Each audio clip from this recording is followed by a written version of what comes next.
আরেকটা প্রশ্ন, যে যে প্রশাসন এবং পুলিশের কর্মকাণ্ড অথবা তাদের তৎপরতা দেখে আপনার কাছে কি মনে হয় যে তারা নতুন আর একটা রিয়ালিটির জন্য অপেক্ষা করছে বা নতুন কোনো পরিস্থিতির জন্য অপেক্ষা করছে ওটা বলা কঠিন, তবে ওদের কর্ম তৎপরতা আমরা যখন মাঠেও যাচ্ছি, মফস্বল শহরেও যাচ্ছি, মনে হয় কিছু নড়ে চড়ে না, যা চলছে একটা ব্যাপার, যেমন আদালতে তেমন অন্যান্য সকল ক্ষেত্রে। আমরা এতদিন বলেছি ইমপিউনিটি হয়েছে বিচার ব্যবস্থার, এখনো কি সেটা খুব বদলে গেছে?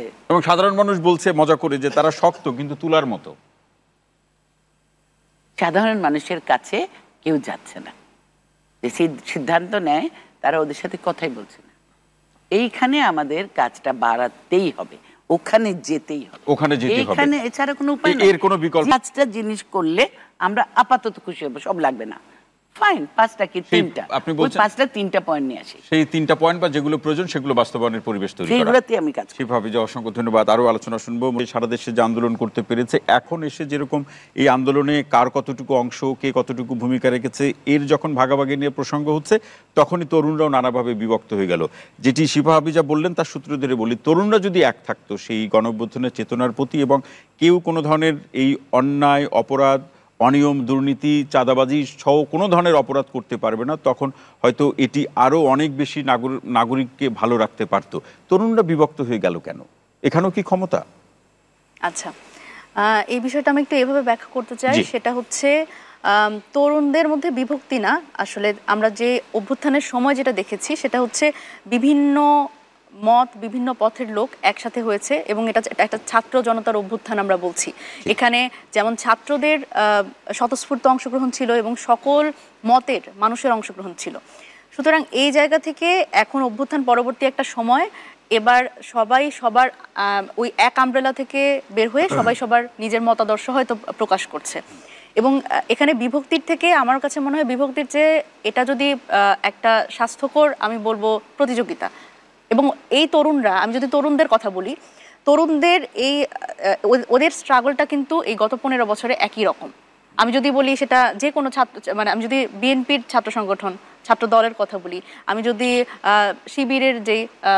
শিবিরের কথা বলি, এবং আমি যদি যারা আমরা ক্যাম্পাসে, ঢাকা বিশ্ববিদ্যালয় ক্যাম্পাসে, পাবলিক বিশ্ববিদ্যালয় বা প্রাইভেট বিশ্ববিদ্যালয়, যারাই আসলে এই গত 15 বছর আমরা ঠিক কথাটা বলতে চেয়েছি, আমাদের বলতে দেওয়া হয়নি। সুতরাং এই জায়গায় আমাদের একটা জেনারেশনাল ফাইট আছে। আমাদের তরুণদের মধ্যে মোটা দাগে কোনো ধরনের বিভক্তি নেই। যেই বাংলাদেশটা আমরা ভবিষ্যতে দেখতে চাই, যেই বাংলাদেশে বিভক্তি নেই আপনি সেটা বলছেন, কিন্তু আসলে আমরা বাস্তবতা কি দেখছি? দল গঠন নিয়ে তো আমরা কয়েক ভাগে বিভাজনের প্রসঙ্গ দেখছি, প্রেস কনফারেন্স পর্যন্ত করছে, গণমাধ্যমে সেটি লাল কালি, নীল কালিতে, বিভিন্ন কালিতে শিরোনাম পর্যন্ত হচ্ছে। না, এখন বিষয়টা হচ্ছে যে আমি যেটা বললাম যে দল গঠনের ক্ষেত্রে ইন্টারনাল অনেক প্রতিযোগিতা থাকতে পারে, সেটা গণতান্ত্রিক পদ্ধতিতেই হচ্ছে। সুতরাং সেখানে মত প্রকাশের অধিকার প্রত্যেকেরই আছে। এখন সেটা কিভাবে করছে সেটা পদ্ধতিগত বিষয় নিয়ে আসলে আপনি মনে করছেন বিভাজনটা এখনো স্বাস্থ্যসম্মত আছে? অবশ্যই স্বাস্থ্যসম্মত আছে, এবং তরুণদের যে বাংলাদেশ আমরা আমাদের দৃষ্টিকল্পে আছে সেটা কিন্তু আমাদের আসলে কোনো বিভক্তি নেই সেটার মধ্যে। এবং যে বাংলাদেশপন্থী রাজনীতির কথা আমরা বারবার বলছি, যে মধ্যমপন্থী রাজনীতির কথা বলছি, সেখানে আসলে কারো দ্বিমত নেই। তবে এই তরুণরাই কিন্তু সেই রাজনীতি আর চায় না যেটা হচ্ছে চাঁদাবাজির রাজনীতি, যেখানে হচ্ছে কোনো রাজনৈতিক দলের একজন খুবই দায়িত্বশীল লোক বলবে যে একটু কৌশলে চাঁদাবাজি করো। এরাই আসলে চায় না যে কোনো লিয়াজোর রাজনীতি হতে, যে যারা পুলিশের কাছ থেকে বা অন্য কোনো দলের সংগঠনের কাছে টাকা পয়সা দিয়ে জামিন নিয়ে নিবে, সেই রাজনীতি এই তরুণরাই চায় না। এই তরুণরাই চায়, দেখেন এখানে সংবিধান নিয়ে একটা কথা এসছে, আমি একটু বলতে চাই। সেটা হচ্ছে বাংলাদেশ স্বাধীন হয়েছে দেশ হিসেবে, তবে বাংলাদেশ কিন্তু রাষ্ট্র হিসেবে কখনোই অবতীর্ণ হতে পারেনি, কারণ বাংলাদেশের নাগরিকরা তার অধিকার কখনো প্রয়োগই করতে পারেনি। অধিকার যে তাদের আছে এটা তাদের ফিলই করানো হয়নি। গত 53 বছর বাংলাদেশের মানুষের কাছ থেকে অধিকার ফিরিয়ে নেওয়া হয়েছে, কিন্তু এই অধিকার যে তাদের, এটা যে তাদের একটা বুঝতে হবে, সেই আন্ডারস্ট্যান্ডিং এই রাষ্ট্র তাদের দিতে পারেনি। সুতরাং এই জায়গায় তখন তো সংবিধান ছিল, সংবিধানহীনতা তো ছিল না, সংবিধান শূন্যতাও ছিল না, বাংলাদেশে সবসময় সংবিধান ছিল। সুতরাং সংবিধান, আমরা বলছি যে গণপরিষদের মাধ্যমে এই সংবিধান আসলে পুনর্লিখন হতে হবে বা সংস্কার হতে হবে, হওয়ার পরে সেটাই হচ্ছে, সেটার কারণে আমরা বলছি সেই অধিকারটা জনগণের অধিকার, এবং জনগণের প্রতিফলন, আশা আকাঙ্ক্ষা, মানুষের প্রত্যাশার প্রতিফলিত সংবিধানের কথা আপনি বলছেন। আরেকটি বিষয় মনে রাখবেন, যেটি দর্শক আমাদের, আমি যদি নামটা ভুল না করে থাকি, ফারুক ভাই যিনি সর্বশেষ সর্বশেষ ফোন করলেন, তিনি বলছেন যে এই রাজনৈতিক দলগুলোর সাথে সরকারের যে বিভিন্ন পর্যায়ের আলোচনা, সেখানে এই জাতীয় নাগরিক কমিটির প্রতিনিধি হিসাবে অথবা বৈষম্য বিরোধীর আপনাদের প্ল্যাটফর্মের প্রতিনিধিরা সেখানে থাকেন, এবং এই দর্শকের যে মন্তব্য বা তার যে পরামর্শ যে রাজনৈতিক দলগুলোর মধ্যে একটা সমন্বয় করে এই পরিস্থিতি খুব সহজে মোকাবেলা করা যেতে পারে। নির্বাচন সংস্কারের প্রশ্নে এখন রাজনৈতিক দলগুলোর সাথে সরকারের অবস্থা যে জায়গায় গিয়ে দাঁড়িয়েছে। দেখুন, আমাদের যিনি দর্শক ওনার সাথে আমি একটা বিষয়ে একমত যে আসলে রাজনৈতিক সদিচ্ছা লাগবে, এই সমস্যার সমাধানে রাজনৈতিক সদিচ্ছা লাগবে। এবং আমার মনে হয় যে আমরা দেখেন, আমরা জাতীয় নাগরিক কমিটি আমরা মাঠ থেকে প্রেসার দিচ্ছি, আমরা আজকে বসেছি বিভিন্নভাবে সরকারের সমালোচনা করছি, সরকারকেই প্রেসার দিচ্ছি যে এই অবস্থা থেকে বের হয়ে আসতে হবে এবং নাগরিককে একটা সুষ্ঠু সুন্দর দেশ উপহার দিতে হবে যেখানে আইন শৃঙ্খলার কোনো ঘাটতি থাকবে না, আইন শৃঙ্খলার। তো সেখানে কিন্তু আমরা বারবার করে কিন্তু সমালোচনা করছি যাতে একটা সুন্দর উপায় বের হয়ে আসে।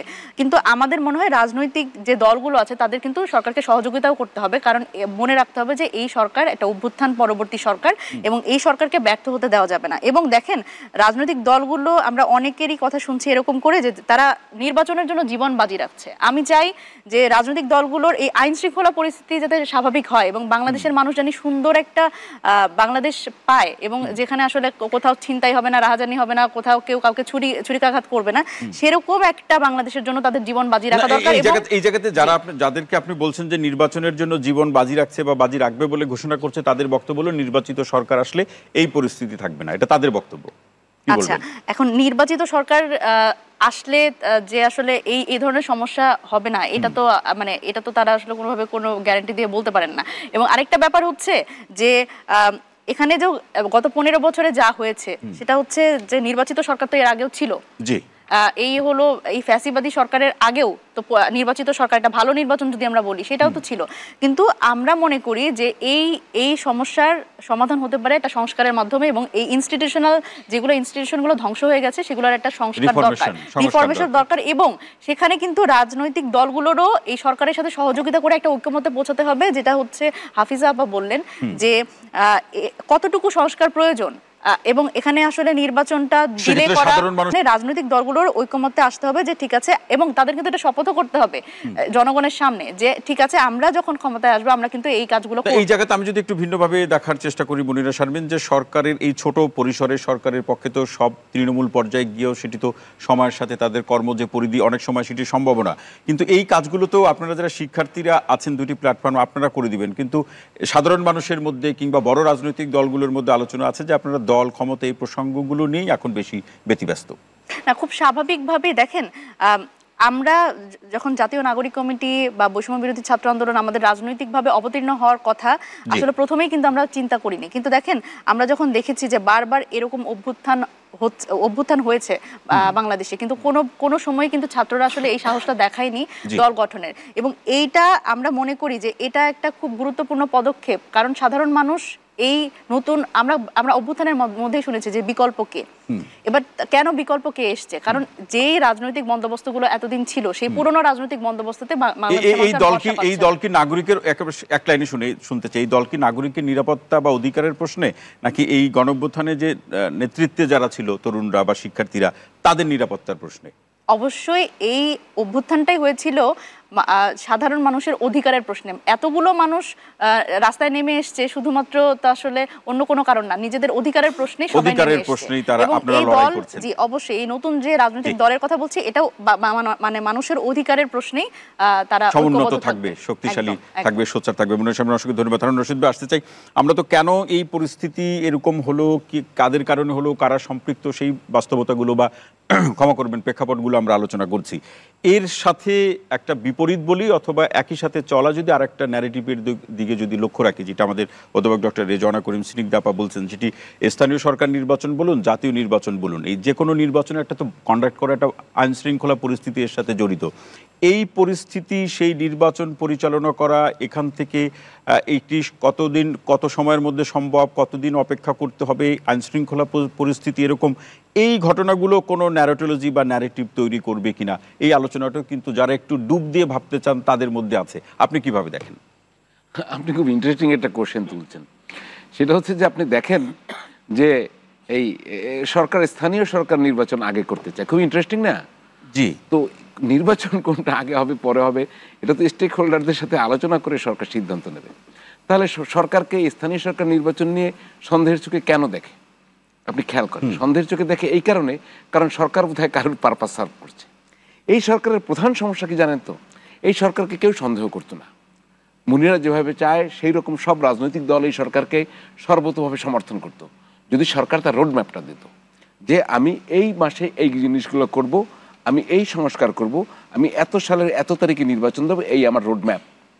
সরকার কিন্তু রোডম্যাপ দেয় না। না, এখন তো নির্বাচন নিয়ে সরকার তো বলছে ডিসেম্বরের মধ্যে, অথবা প্রেস সচিব বললো ডিসেম্বর অথবা সর্বোচ্চ আগামী বছরের, না 2 বছরে এই কাজটা করবো। যদি আপনি ওপেন করেন তাহলে 2 বছরে কি কাজ? আমি এইটুকু সংস্কার করতে চাই, আমি এইভাবে নির্বাচন করতে চাই, এর ভিতরে কেউ নতুন রাজনৈতিক দল আসলে তাদের জন্য নিবন্ধনটা ওপেন রাখতে চাই। এটা সব স্টেক হোল্ডার রাজনৈতিক আলাপ করে সেই যে রোডম্যাপটা সরকার গঠন করতো, ওইটার ব্যাপারে ঐক্যমত দরকার ছিল। ওইটা আলো দেওয়ার চেষ্টা করেছে। চাপিয়ে দেওয়ার চেষ্টা আপনি যখন করবেন তখন সন্দেহ বাড়বে। কথা নাই বার্তা নেই, হঠাৎ করে স্থানীয় সরকার নির্বাচন কোত্থেকে আসে? আপনি খেয়াল করবেন এর সাথে একটা মিল আছে। আপনি উপজেলা চেয়ারম্যান বা অন্যান্যদের বাদ দিলেন, হঠাৎ করে একজন সমন্বয়ক বলল ওদেরকে ফিরিয়ে দেওয়া উচিত। এই কথা কি গণতান্ত্রিক অধিকার প্রতিষ্ঠার জন্য বলছেন? এই কথার পেছনে কোনো স্বার্থ আছে? আবার খেয়াল করবেন, হঠাৎ করে একজন উপদেষ্টাকে স্থানীয় সরকার মন্ত্রণালয় দিয়ে দেওয়া হলো, গুরুত্বপূর্ণ মন্ত্রণালয়। তিনি এটার ক কিছু বোঝেন কিনা জানেন। তার টার্গেটটা কি? টার্গেটটা হচ্ছে, এখন আমি খুব ক্লিয়ারলি, একদম সময় নেই, একদম ক্লিয়ারলি টার্গেটটা হচ্ছে ন্যাশনাল ইলেকশনের আগে যারা এই ইলেকশনটা করতে চায় তারা তৃণমূল একটা অবস্থান তৈরি করতে চায়। That is new political party.